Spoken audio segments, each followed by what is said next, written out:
One day, I was invited to go out to eat with a friend, and I came home fairly late and my husband had already gone to sleep. My youngest was only 2 at the time. She woke up and she wanted me to lie down with her, so I did. And the next morning, I was woken by my children who came calling for me. Mummy, Mummy, Daddy's not waking up. I went to the bed and found my husband not responsive, and we called the ambulance. So what happens? He's not responsive. The ambulance comes. We take him to get a scan. They say that he's had a stroke and that there is brain damage and he's in a coma. And they don't know how long he'll be in the coma or what his state will be if he wakes up. So I'm sitting there. It's been 17 years of this man, a constant in my life, this beloved husband, wonderful father, mashallah, tabarakallah. My children are looking to me for answers. When is Daddy going to wake up? When is he coming home? When are you coming home? And I don't know what to tell them. So he's in the coma and the people start coming. They come with gifts. They come with dua. They come with Quran. They come with love. How wonderful people come into your life when you need them. And I'm sitting there. I'm the one who has to phone his mother. This is her youngest child. And I have to tell her, Mum, he's in a coma. They don't know whether he's going to wake up.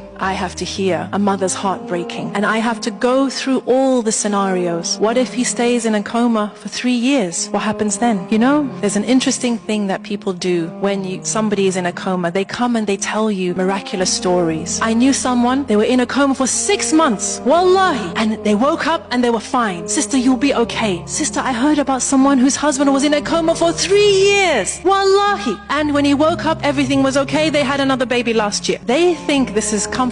I don't, because I don't know how to navigate my life with my husband in this coma. But Allah is the owner of the heavens and the earth, and He decides. So Ya Rab, if he will be in a coma for however long, I accept. Then they say, when he wakes up, he may have severe brain damage. He may not recognize you or the children. I say, Allah is the owner of the heavens and the earth. He decides. And if my husband wakes up and he is no longer the man that he was, I accept. And then what if he doesn't come back? Subhanallah, I went through every scenario, which is what you do. You go through every scenario, what could possibly happen, and Allah gives me the chance to accept each scenario. Say, Ya Rab, this is in your hands. Whatever you decide, I accept. So one day, a sister comes with a story for me. And this was a story that did give me comfort. She said, you know, there was a husband and a wife. They had a daughter. And this daughter, from when she was born, she was very ill. And the doctor said she wouldn't survive past 1 year, 2 years, 3 years, 4 years. But the daughter survived. Until one day she got too sick and they took her into hospital. And the hospital staff said, you have to leave her here. So they come back the next day and the doctors say, it's not looking good. She needs this, she needs that. And the man says to his wife, not yet.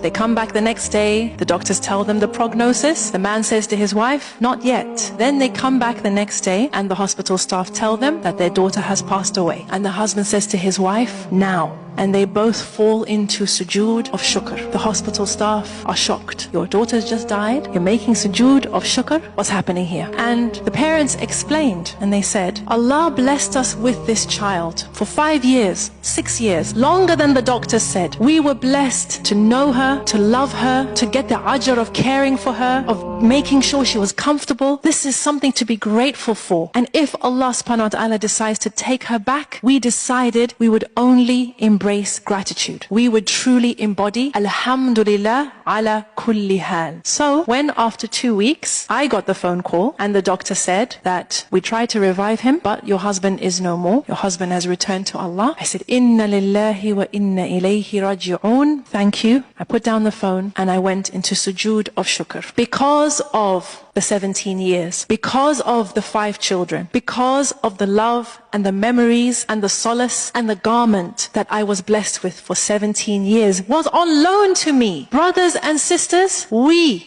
as human beings are ungrateful. If you go to the bottom of almost all our issues, you'll find ingratitude, taking things for granted, thinking we deserve more. Why should I not have what so-and-so has, what I used to have, what I have always dreamt of having? We take for granted the people in our lives, and that includes our spouses. And to be honest, my hunch is that we take for granted our spouse more than everybody else. Why do I tell this story? Because I want those of you who are married, those of you who inshallah will be married, I want you to wake up to the ni'mah that is right there beside you. The fact that another person has agreed to share their life with you to build a life with you, to tolerate your nonsense, to make excuses for you, to love you in spite of your craziness, this is something to say alhamdulillah for. Comment alhamdulillah if you have reached to this point of the video.